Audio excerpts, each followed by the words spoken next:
যারা আপনারা সবজি চাষ করতে চান তারা এই রকমের সিস্টেমের কলগুলো লাগাতে পারেন। হ্যাঁ, দেখেন কি সুন্দর পানি দিচ্ছে।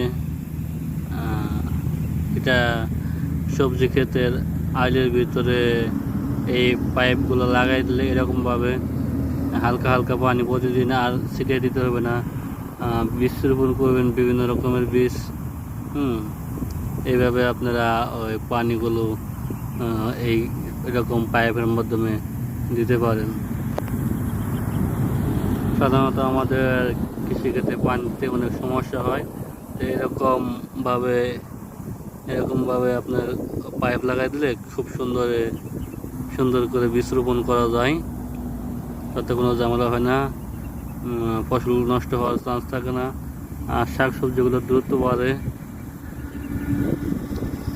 অনেক পরিশ্রম সময় বাঁচে। দেখেন এখানে অনেকগুলো লাগানো আছে, খুব সুন্দর।